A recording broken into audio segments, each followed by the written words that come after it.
हाँ जी बेटे, last class के अंदर अपने ना चैप्टर खत्म कर लिया सीगा एक्सक्रीटरी सिस्टम।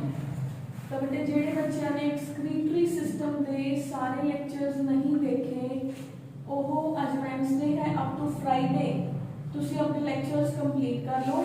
तो फ्राइडे को आप डाउट सैशन है जोड़ा वो रखांगे, ठीक है। तो जिदा कोई भी लेक्चर कोई भी चीज़ विचों स्किप है तो तुसी मैनू फ्राइडे को क्लास के अंदर पूछ सकते हो। जी थोड़ी फ्राइडे को 2 या 4 o'clock की क्लास लगती है वो अंदर जो बच्चे ऑनलाइन लगा रहे हैं वो बच्चे मैंने ऑनलाइन अपना जो उन्होंने वे है उन्हें पूछ सकते हैं।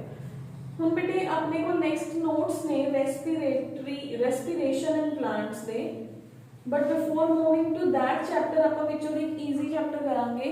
The name of the chapter is mineral nutrition, ठीक है। तो नोट्स तो अजे प्रोवाइड नहीं किए, within 1 to 2 days I provide you with the notes. Mineral nutrition, mineral nutrition word का मतलब की है जिवें बेटे ह्यूमन बींग्स नू अपना लाइफ साइकिल अपनी लाइफ नू चलाने लई न्यूट्रिशन की जरूरत है। सिमिलरली प्लांट्स नू भी अपनी एक्टिविटीज करने लई न्यूट्रिशन की जरूरत है। तो उन्होंने न्यूट्रिशन के अंदर जोड़े कंपोनेंट्स आते हैं जोड़े उन्होंने बॉडी की ग्रोथ उन्होंने मैटाबॉलिज्म उन्होंने बेसिक फंक्शंस के अंदर हेल्प करते हैं, such sort of the nutrition is called as the mineral nutrition, ठीक है। तो मिनरल न्यूट्रिशन की अपने को की होगी डेफिनेशन, द केमिकल सबस्टेंसेस जो प्लांट को न्यूट्रिशन प्रोवाइड करते हैं जो एक प्लांट की ग्रोथ एक डेवलपमेंट लई जरूरी होंदे ने उन्हां सबस्टेंसेस नू मिनरल्स कहते हैं ते उस न्यूट्रिशन नू आपां कहते हैं मिनरल न्यूट्रिशन, ठीक है बेटे। तो प्लांट्स की ग्रोथ लई प्लांट्स के फंक्शन लई जो एसेंशियल कंपोनेंट्स रिक्वायर्ड है such components are called as the nutrients. ते उन्हां तो प्लांट की बॉडी के जिहड़े फंक्शन सॉल्व हो रहे ने तो उस न्यूट्रिशन नू आपां कहते हैं मिनरल न्यूट्रिशन, ठीक है। ईजीएस्ट डेफिनेशन है ऑफ मिनरल न्यूट्रिशन। हुण बेटे अपने कोल दो आपां मिनरल्स नू दो तरीके दे नाल पढ़ांगे। वन आप अगर मिनरल्स दी डिफाइन करिए तो आप दो वेज के अंदर डिफाइन कर रहे हैं। First way of defining the minerals is essential and non essential. एक criteria of division of minerals का मतलब की है, इस क्राइटेरिया का मतलब है वो मिनरल्स जो एक प्लांट नू ओदा लाइफ साइकिल या ओदा रिप्रोडक्टिव लाइफ साइकिल कंप्लीट करन लई चाहिए उन्हां तो बिना ओदा लाइफ साइकिल कंप्लीट ही नहीं होगा। Such components are called as essential minerals, ठीक है। जिहड़े कंपोनेंट्स तो बिना ओदा लाइफ साइकिल देखो रिक्वायर्ड तो ये नहीं, मैं ये नहीं कह रही कि रिक्वायर्ड नहीं है, बट इन्हां दा रिप्रोडक्टिव साइकिल है जिहड़ा वो रुकूगा नहीं इन्हां तो बिना। Such components are called as the non essential mineral elements, ठीक है। हुण अपने कोल क्वांटिटी के अंदर ये तो हो गया कि रिक्वायरमेंट, हुण अपने कोल क्वांटिटी कितनी चाहिए है। क्वांटिटी के अकॉर्डिंग अपने कोल मिनरल एलिमेंट्स को दो पार्ट्स च डिवाइड करते हैं, macro nutrients and micro nutrients. Macro nutrients ते माइक्रो न्यूट्रिएंट्स। मैक्रो न्यूट्रिएंट्स वो कंपोनेंट्स होंदे ने बेटे जिन्हां दी कॉन्सेंट्रेशन बॉडी नू 1 ग्राम तो ज्यादा भी चली जाए या ज्यादा रिक्वायर्ड है, ज्यादा चली जाए या ज्यादा जा रही है उस चीज नाल मतलब जो घट भी गया तो कोई फर्क नहीं पऊगा। फॉर एग्जांपल ह्यूमन दे लई मतलब जेडे अपन ज्यादा अमाउंट च जेडे कंपोनेंट्स चाहिए है प्लांट की बॉडी नो मैक्रो ने, जेडे माइनर अमाउंट च चाहिए ने वो माइक्रो ने। 1 ग्राम तो ज्यादा चाहिए है रोज डेली तो उन्होंने कहते हैं मैक्रो न्यूट्रिएंट्स। जेडे 1 ग्राम तो घट दी रिक्वायरमेंट है उन्होंने कहते हैं माइक्रो न्यूट्रिएंट्स। हुण देखो जेडे मैक्रो न्यूट्रिएंट्स ने, मैं एक ह्यूमन दी एग्जांपल लवां। ह्यूमन दी बॉडी के अंदर मेन कंपोनेंट्स ने जेडे वो कार्बोहाइड्रेट्स आप खाने या प्रोटीन्स खाने। तो देखो अगर अपने को कार्बोहाइड्रेट या प्रोटीन्स का थोड़ा बहुत अमाउंट अपनी बॉडी के अंदर रोज ज़्यादा चला गया या घट चला गया, अपनी बॉडी में कोई खास फर्क तो नहीं पैंदा ना। तुसीं 3 रोटियां खाने की बजाय 2 खा लिया तो कोई खास फर्क तो नहीं पऊगा ना थोड़ी बॉडी में। एक लंबे समय तक तुसीं कार्बोहाइड्रेट्स नहीं लै रहे तां थोड़ी बॉडी में फर्क पऊगा। जे तुसीं रोज़ ही एक्सेस के अंदर लै रहे हो तो लॉन्ग टाइम बाद थोड़ी बॉडी में फर्क पऊगा, ठीक है। बट रोज अगर आप रूटीन के अंदर कहिए थोड़ा जा घट खा लिया या थोड़ा जा कार्बोहाइड्रेट वध ले लिया तो ਉਹਦੇ ਨਾਲ अपनी बॉडी में कोई खास फर्क नहीं पैंदा। तो सिमिलरली अगर मैक्रो एलिमेंट प्लांट की बॉडी के अंदर कुछ ज़्यादा चले गए तो इन्ना कोई खास फर्क नहीं पैंदा, या उन्हें थोड़े जी घट आए आज ਉਹਦੀ बॉडी के अंदर तो उन्हें कोई खास फर्क नहीं पऊगा। Such components are called as macro elements, ਜਿਹੜੇ ਉਹਨੂੰ ਜ਼ਿਆਦਾ अमाउंट जो रिक्वायर्ड ने मैक्रो एलिमेंट्स, ठीक है।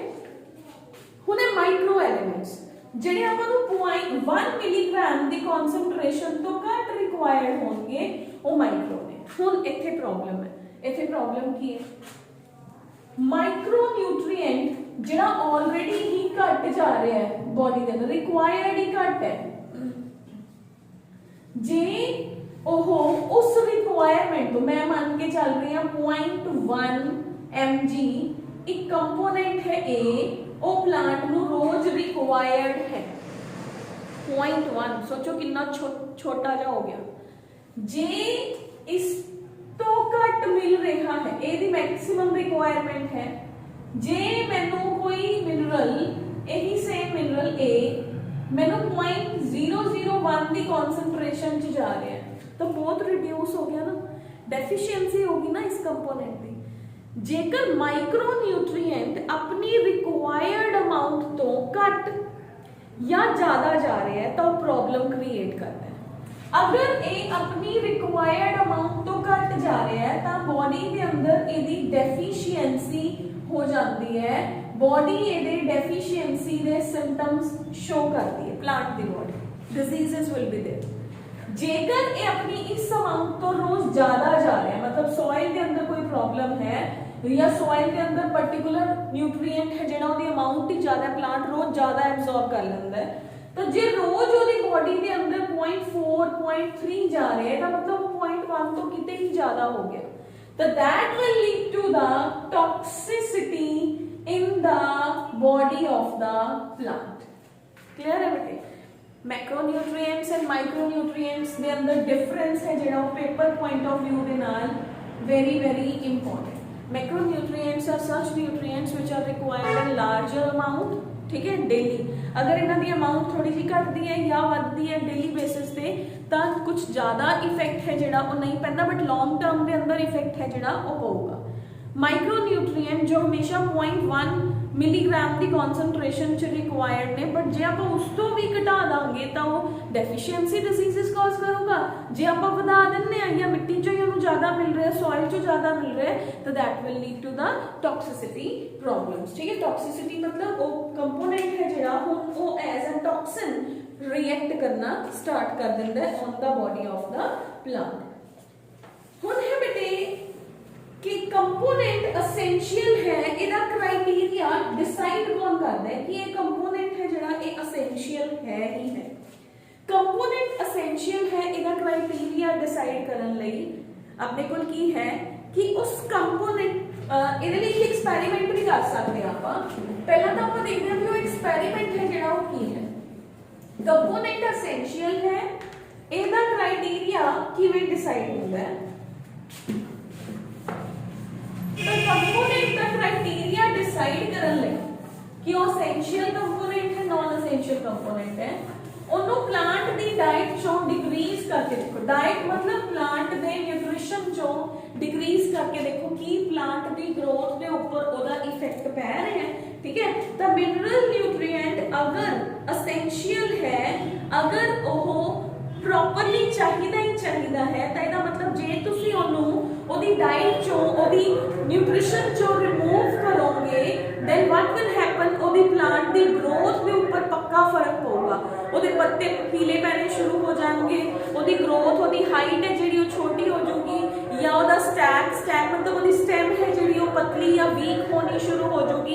इन्हां क्राइटेरियाज तो अपन पता चलता है कि प्लांट दी ग्रोथ के ऊपर किसी पर्टिकुलर मिनरल का की रोल है, ठीक है, वो डिसाइड करता है कि वो असेंशियलिटी है।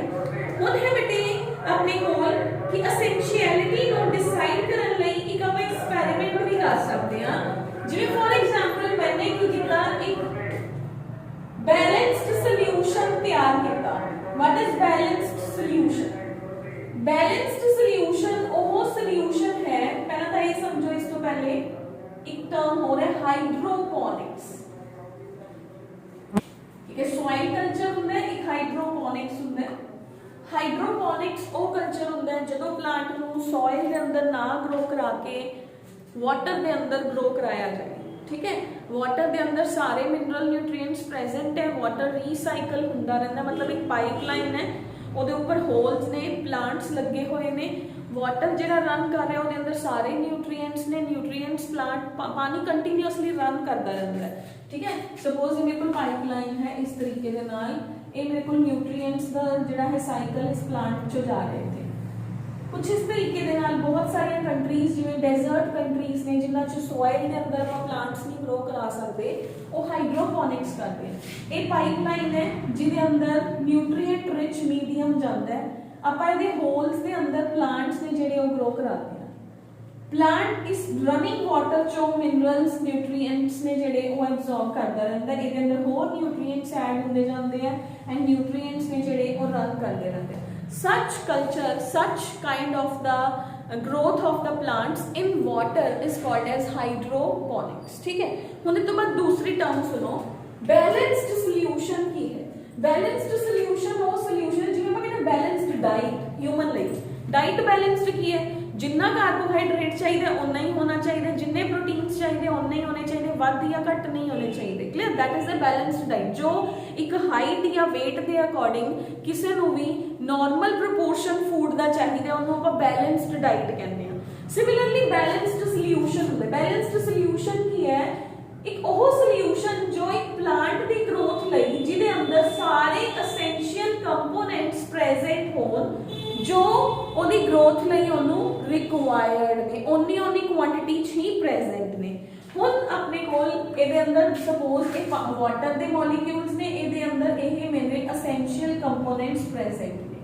मैं इस बॉटल दे अंदर एक प्लांट लगाया जिन्हों यही न्यूट्रीएंट्स चाहिए सीगे, इहदी हाइट है जिहड़ी वो प्रॉपरली जो भी प्लांट की ग्रोथ लिए सब कुछ चाहिए सी, सब कुछ है, प्लांट ने एक proper height, proper weight, proper fruit सब कुछ देता।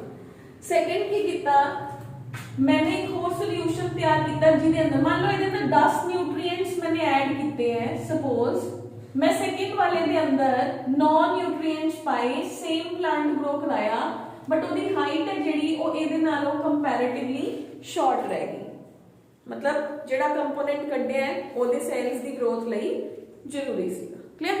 ਹੁਣ ਮੈਂ ਸਿਮਿਲਰਲੀ दूसरा सॉल्यूशन तैयार किया जिहदे अंदर 8 कंपोनेंट्स प्रेजेंट ने, प्लांट की ग्रोथ होर छोटी रह गई, फिर अगले दे अंदर 7 करते होर छोटी रह गई। तो यह क्राइटेरिया डिसाइड करता है कि मिनरल्स ने जिहड़े वो प्लांट की ग्रोथ नूं किवें अफेक्ट करते हैं। Minerals are essential for the growth of the plant, clear है बेटे। तो आपको क्लियर हो गया टर्म्स। हुण अपने कोल है सॉइल कल्चर। सॉइल कल्चर सबनूं पता ही है की हुंदा, जदों आपां नॉर्मली प्लांट नूं न्यूट्रिशन रिच सॉइल के अंदर ग्रो करते हैं तो such kind of the culture is called as the soil culture, ठीक है। तो ये अपने कोल इस चैप्टर के नॉर्मल टर्म्स ने जो आपां रिक्वायर्ड। हुण बेटे एसेंशियल एलिमेंट्स ने जिहड़े वो किवें चाहीदे ने, वो प्लांट की बॉडी के अंदर की करते हैं। तो एसेंशियल एलिमेंट्स ने जिहड़े वो बेटे प्लांट नूं एनर्जी रिलेटेड कंपोनेंट्स जनरेट करन च हेल्प करते हैं, मतलब वो कंपोनेंट जो प्लांट नूं एटीपी बनाने च हेल्प कर रहा है, वो कंपोनेंट ओदा एसेंशियल कंपोनेंट है। जे मान लो एडिनोसिन ट्राइफॉस्फेट, इथे कंपोनेंट का नाम की आ गया फॉस्फेट। जे प्लांट की डाइट च फॉस्फेट नहीं जा रहा तो प्लांट के अंदर एटीपी की सिंथेसिस की हो जाएगी, घट जाएगी। जे एटीपी की सिंथेसिस रिड्यूस होगी तो प्लांट की ग्रोथ के ऊपर पक्का इफेक्ट पऊगा ही पऊगा। फर्स्ट की हो गया, अगर उसकी एनर्जी रिक्वायरमेंट्स पूरियां नहीं हो रही, ठीक है, एनर्जी रिलेटेड रिक्वायरमेंट्स को पूरा करना। उस तो बाद जिवें फॉर एग्जांपल कैल्शियम मैग्नीशियम ने जिहड़े वो एज अ कोफैक्टर्स एक्ट करते हैं। कोफैक्टर्स की होंदे जिहड़े एंजाइम्स की एक्टिविटी के अंदर हेल्प करन। मान लो डाइट के अंदर कैल्शियम मैग्नीशियम प्रेजेंट ही नहीं हैगा तो एंजाइम्स ने ਜਿਹੜੇ ਉਹ ਐਕਟੀਵੇਟ ਹੀ ਨਹੀਂ ਹੋ ਰਹੇ ਪਲਾਂਟ ਦੀ ਮੈਟਾਬੋਲਿਕ ਪ੍ਰੋਸੈਸ ਹੈ ਜਿਹੜੀ ਉਹ ਰੁਕ ਰਹੀ ਹੈ ਇਹਦਾ ਮਤਲਬ that component is also the essential component ਤਾਂ ਆਪਾਂ ਉਹਨਾਂ ਕੰਪੋਨੈਂਟਸ ਨੂੰ ਜਿਹੜੇ ਪਲਾਂਟ ਦੀ ਗਰੋਥ ਲਈ ਪਲਾਂਟ ਦੇ ਮੈਟਾਬੋਲਿਜ਼ਮ ਲਈ ਜ਼ਰੂਰੀ ਨੇ ਆਪਾਂ ਉਹਨਾਂ ਨੂੰ ਪਲਾਂਟ ਦੀ ਗਰੋਥ ਦੇ ਅੰਦਰ ਸਕਿਪ नहीं कर सकते तो such components are called as the essential components ठीक है बेटे हुण आपां स्टार्ट करते हैं कि ਜਿਹੜੇ essential components ਨੇ ਉਹਨਾਂ ਦਾ ਰੋਲ ਕੀ ਹੈ essential component एनर्जी फॉर्मेशन ਦੇ ਅੰਦਰ ਹੈਲਪ ਕਰਦੇ ਹੈ essential components ਨਾਈਟ੍ਰੋਜਨ ਫਿਕਸੇਸ਼ਨ ਦੇ ਅੰਦਰ ਹੈਲਪ ਕਰਦੇ ਹੈ essential component ਪਲਾਂਟ ਦੀਆਂ ਮੈਟਾਬੋਲਿਕ ਰਿਐਕਸ਼ਨਸ ਦੇ ਅੰਦਰ ਹੈਲਪ ਕਰਦੇ ਹੈ essential components ਐਂਜ਼ਾਈਮਸ ਦੀ ਐਕਟੀਵੇਸ਼ਨ ਦੇ ਅੰਦਰ ਹੈਲਪ ਕਰਦੇ ਹੈ ਫੋਟੋਸਿੰਥੇਸਿਸ ਦੇ ਅੰਦਰ ਹੈਲਪ ਕਰਦੇ ਹੈ ਜੇ ਕੋਈ ਵੀ essential component ਨਹੀਂ ਜਾ ਰਿਹਾ ਤਾਂ ਇਹਨਾਂ ਚੋਂ ਕੋਈ ਵੀ ਪ੍ਰੋਸੈਸ ਹੈ ਜਿਹੜਾ ਉਹ ਇਫੈਕਟ ਹੋ ਜਾਂਦਾ है ठीक है अफेक्ट हो जाता है हुण आपां बेटे सब तो पहले स्टार्ट कर रहे हैं we are going to start with the macro nutrients ठीक है तो प्लांट नूं किहड़े-किहड़े मैक्रो न्यूट्रिएंट्स चाहिए ने पहला आज आपां मैक्रो न्यूट्रिएंट्स करांगे फिर नेक्स्ट क्लास के अंदर आपां माइक्रो न्यूट्रिएंट्स डिस्कस करांगे हुण तुहाडा होमवर्क की है before going to start macro nutrients तुहाडा मैं होमवर्क दसदा ਆਪਾਂ मैक्रो न्यूट्रिएंट्स ਦੇ ਅੰਦਰ ਇੱਕ ਤਾਂ ਕੰਪੋਨੈਂਟਸ ਦੇ ਨਾਮ ਡਿਸਕਸ ਕਰਾਂਗੇ ਕਿ ਕਿਹੜੇ-ਕਿਹੜੇ components as a macro nutrients ਚਾਹੀਦੇ ਹੈ ਦੂਸਰਾ ਆਪਾਂ ਦੇਖਾਂਗੇ ਕਿ ਉਸ ਕੰਪੋਨੈਂਟ ਦਾ ਪਲਾਂਟ ਦੀ ਗਰੋਥ ਦੇ ਉੱਪਰ ਕੀ ਇਫੈਕਟ ਹੈ ਕਿ ਉਹ ਕਿਹੜਾ ਫਿਜ਼ੀਓਲੋਜੀਕਲ ਰੋਲ ਪਲਾਂਟ ਦੀ ਬਾਡੀ ਦੇ ਅੰਦਰ ਪਲੇ ਕਰ ਰਿਹਾ ਹੈ ਠੀਕ ਹੈ ਥਰਡ ਹੋਗਾ ਉਹਦੇ ਡੈਫੀਸ਼ੀਐਂਸੀ सिम्टम्स ठीक है यानी कि तुसी एक घरे जाके टेबल बनाना है जिहदे अंदर लिखोगे मैक्रो न्यूट्रिएंट्स पहला तुसी सारे मैक्रो न्यूट्रिएंट्स के नाम लिख लोगे जो भी नाम है पोटेशियम मैग्नीशियम कैल्शियम सारे मैक्रो न्यूट्रिएंट्स के नाम लिखोगे उस तो बाद तुसी एक फ्लो चार्ट बनाओगे उसके अंदर लिखोगे नेम ऑफ द न्यूट्रिएंट क्योंकि आप पहले मैक्रो न्यूट्रिएंट्स का बना रहे हैं physiological role on the body of the plant physiological role of nutrient ठीक है फिर थर्ड बनाओगे ਇਹਦਾ deficiency symptoms अगर ये plant ਦੀ body ਦੇ ਅੰਦਰ decrease ਹੋ ਜਾਂਦਾ ਹੈ ਤਾਂ ਉਹਦੇ ਤੋਂ ਕਿਹੜੇ-ਕਿਹੜੇ deficiency symptoms ਆਣਗੇ ਹੁਣ ਤੁਹਾਡਾ ਸੈਕੰਡ ਹੋਮਵਰਕ ਸਟਾਰਟ ਹੁੰਦਾ ਹੈ ਸੈਕੰਡ ਹੋਮਵਰਕ ਕੀ ਕਰਨਾ ਹੈ मैं ਜਿਹੜੇ मैक्रो न्यूट्रिएंट्स कराऊंगी क्योंकि देखो बेटे माइक्रो ते मैक्रो ਆਪਾਂ ਹੁਣ ਪੜਾਂ ਹੁਣ ਮੈਂ ਤੁਹਾਨੂੰ ਸੁਣਾਉਂਗੀ ਤੁਹਾਨੂੰ ਲਰਨ ਹੋ ਜਾਣਗੇ ਜਾਂ ਤੁਹਾਨੂੰ ਸਮਝ ਆ ਜਾਣਗੇ ਲੇਕਿਨ ਜਦੋਂ ਲਾਸਟ ਵਿੱਚ ਤੁਸੀਂ ਆਪਣੇ ਰਿਵੀਜ਼ਨ ਕਰਦੇ ਹੋ ਚੈਪਟਰ ਦੀ ਤਾਂ ਕਿਉਂਕਿ ਕਈ ਸਾਰੇ ਨਿਊਟ੍ਰੀਐਂਟਸ ਹੁੰਦੇ ਉਹ ਦਿਮਾਗ ਦੇ ਅੰਦਰ ਹੋਚ-ਪੋਚ ਹੋ ਜਾਂਦਾ ਸਮਝ ਨਹੀਂ ਆਉਂਦਾ ਕਿ ਕਿਹੜਾ ਮਾਈਕਰੋ ਸੀਗਾ ਕਿਹੜਾ मैक्रो ਸੀਗਾ ਜਦੋਂ ਆਪਾਂ ਕ੍ਰੈਮਿੰਗ ਕਰਦੇ ਆ ਤਾਂ ਉਦੋਂ ਆਪਾਂ ਨੂੰ ਸਮਝ ਨਹੀਂ ਆਉਂਦਾ ਵੀ ਇਹ ਮਾਈਕਰੋ ਸੀਗਾ ਕਿ ਮੈਕਰੋ ਸੀ ਆਪਾਂ ਗਲਤ ਕਰ ਦਿੰਦੇ ਆ ਉਹਨੂੰ ਲਰਨ ਕਰਨ ਲਈ ਤੁਸੀਂ ਕੀ ਕਰੋਗੇ ਬੇਟੇ ਜਦੋਂ ਮੈਕਰੋ ਨਿਊਟ੍ਰੀਐਂਟਸ ਲਿਖ ਲੇ ਤਾਂ ਤੁਸੀਂ ਉਹਨਾਂ ਦੇ ਨਾਮ ਦਾ ਚਾਹੇ ਫਰਸਟ ਲੈਟਰ ਚਾਹੇ ਦੋ ਲੈਟਰਸ ਯੂਜ਼ ਕਰਕੇ ਆਪਣੀ ਕਨਵੀਨੀਅੰਸ ਲਈ ਇੱਕ ਸੌਂਗ ਟਾਈਪ ਜਾਂ ਕੋਈ ਵੀ ਉਹਦਾ ਲਗਾ ਲਓ ਕੋਈ ਉਹਦਾ ਸਲੋਗਨ ਟਾਈਪ ਤਿਆਰ ਕਰ ਲਓ ਜਿਹਦਾ ਸਲੋਗਨ ਸਭ ਤੋਂ ਅੱਛਾ ਹੋਊਗਾ ਉਹਨੂੰ ਆਪਾਂ ਕ੍ਰੈਮ ਕਰਨ ਲਈ ਯੂਜ਼ ਕਰਾਂਗੇ ਠੀਕ ਹੈ for example magnesium the MgCpA ठीक है magnesium MsCAP magnesium sulphur calcium phosphorus ठीक है उस तो बाद तुसी कर लो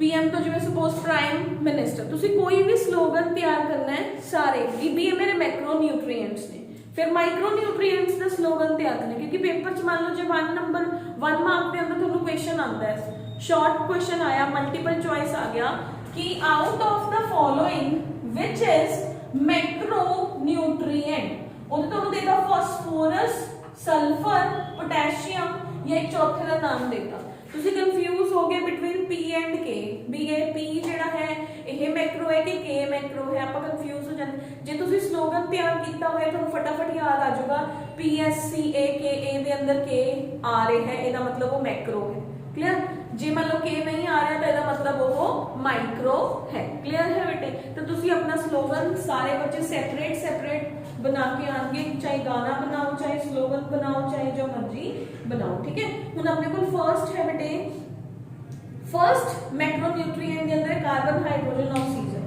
तो कार्बन हाइड्रोजन ऑक्सीजन ਤਾਂ obviously ਕਿਹਦੇ ਲਈ ਰਿਕੁਆਇਰਡ ਹੈ, ਗਲੂਕੋਜ਼ ਦੀ ਫਾਰਮੇਸ਼ਨ ਲਈ। ਜੇ CHO ਹੀ ਨਹੀਂ ਹੋਣਗੇ ਤਾਂ ਪਲਾਂਟ ਦੀ ਬੋਡੀ ਦੇ ਅੰਦਰ ਗਲੂਕੋਜ਼ ਦਾ ਮੈਟਾਬੋਲਿਜ਼ਮ ਹੈ ਜਿਹੜਾ ਉਹ ਰੁਕ ਜਾਊਗਾ। ਠੀਕ ਹੈ, ਗਲੂਕੋਜ਼ ਹੀ ਬੰਨਾ ਬੰਦ ਹੋ ਜਾਊਗਾ ਜੇ CHO ਨਹੀਂ ਜਾਣਗੇ। ਠੀਕ ਹੈ, ਤਾਂ ਇਹ ਚਾਹੇ ਤੁਸੀਂ ਨਾ ਕਰਿਓ, ਇਹ ਆਪਾਂ ਵੈਸੇ ਹੀ ਤੁਹਾਨੂੰ ਪਤਾ ਹੋਣਾ ਚਾਹੀਦਾ ਹੈ, ਲਰਨ ਕਰਨਾ। You can learn it, carbon hydrogen oxygen. ਉਸ ਤੋਂ ਬਾਅਦ ਆਪਾਂ ਸਟਾਰਟ ਕਰਦੇ ਹਾਂ ਨਾਈਟ੍ਰੋਜਨ ਤੋਂ। देखो नाइट्रोजन है जेड़ा वो अपने को की है, और नाइट्रोजन अपन बेसिकली नाइट्रोजन की दा कंपोनेंट है, प्रोटीन्स का, अमीनो एसिड्स का कंपोनेंट है। जे नाइट्रोजन ही नहीं जाऊगा तो प्लांट की बॉडी च अमीनो एसिड्स नहीं बननगे, अमीनो एसिड्स नहीं बननगे तो प्रोटीन्स ही नहीं बननगे, तो प्लांट की बॉडी के अंदर तो बेसिक फंक्शंस ही स्टॉप हो जाएंगे।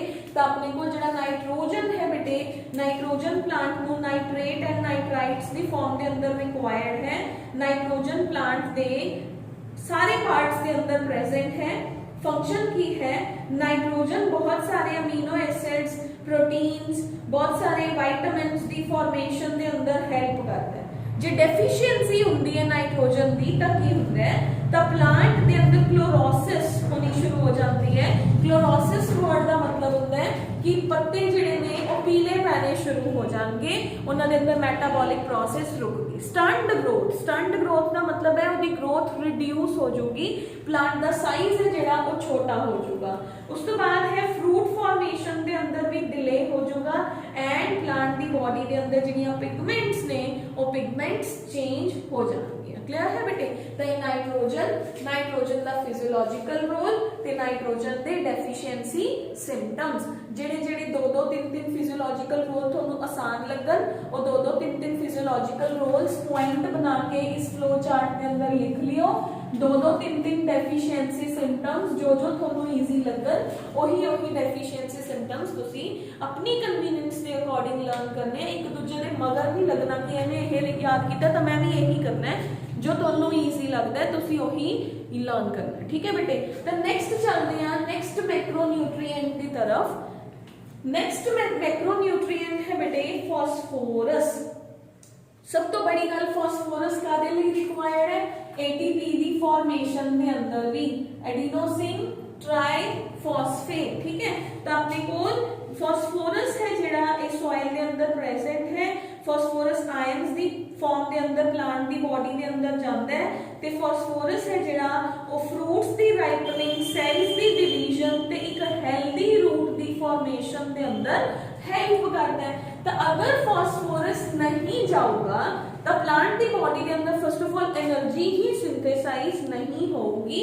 एनर्जी सिंथेसाइज नहीं होगी तो प्लांट का सारा मेटाबॉलिज्म, केमिकल रिएक्शन जो एनर्जी की प्रेजेंस के अंदर हो रही सीगियां वो सब कुछ रुक जाएगा। ठीक है बेटे? तो that is called as the role of the phosphorus. ठीक है बेटे? तो फॉस्फोरस नहीं होगा तो पत्तियां का रंग है जो चेंज हो जाएगा। इस तो बाद स्टेम ते लीफ दी फॉर्मेशन के अंदर प्रॉब्लम आऊगी। कार्बोहाइड्रेट्स ने जेडे leads to the accumulation, body के अंदर कार्बोहाइड्रेट्स की एक्यूमुलेशन होनी शुरू हो जाएगी। क्यों?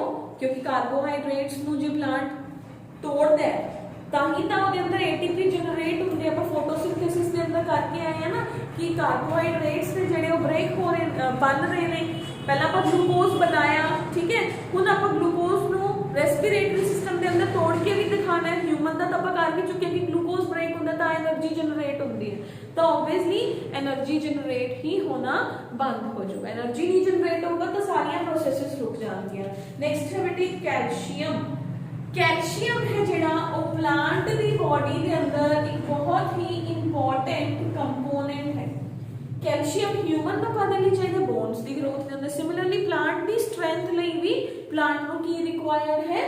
कैल्शियम रिक्वायर्ड है। तो कैल्शियम है जिहड़ा वो की है बेटे, वो सॉइल को फर्टाइल बना देता है ते प्लांट नो ओदी बॉडी के अंदर जो भी बेसिक फंक्शंस की कह सकते हैं कि कैल्शियम है जिहड़ा बहुत सारे एंजाइम्स की एक्टिविटी लई रिक्वायर्ड है। इनकी form of calcium 2 positive ions. ठीक है, अगर कैल्शियम नहीं जाऊगा तो अगेन एंजाइम्स वर्क नहीं करेंगे, मेटाबॉलिक प्रोसेसेस ने ਜਿਹੜੀਆਂ ਉਹ ਸਟਾਪ ਹੋ ਜਾਣਗੀਆਂ। ਤਾਂ ਇਹਦਾ ਆਪਣੇ ਕੋਲ ਕੀ ਆ ਗਿਆ ਡੈਫੀਸ਼ੀਐਂਸੀ ਸਿੰਪਟਮ, ਇਹਦੇ ਅੰਦਰ ਹੈ ਪਲਾਂਟ ਦਾ ਸਾਈਜ਼ ਛੋਟਾ ਰਹਿ ਜਾਊਗਾ, ਸੈਲ ਡਿਵੀਜ਼ਨ ਹੈ ਜਿਹੜੀ ਉਹ ਰੁਕ ਜਾਊਗੀ, ਜਿਹੜੇ ਆਪਣੇ ਕੋਲ ਪਿਟੀਓਲਸ ਪੱਤੇ ਦੀਆਂ ਸਟਰਕਚਰਸ ਨੇ ਉਹ ਸਟਰਕਚਰਸ ਨੇ ਜਿਹੜੀਆਂ ਉਹ ਬੈਂਡ ਹੋ ਜਾਣਗੀਆਂ ਜਾਂ ਪੂਰੀ ਤਰ੍ਹਾਂ ਫਾਰਮ ਨਹੀਂ ਹੋ ਪਾਣਗੀਆਂ। ਕਲੀਅਰ ਹੈ ਬੇਟੇ।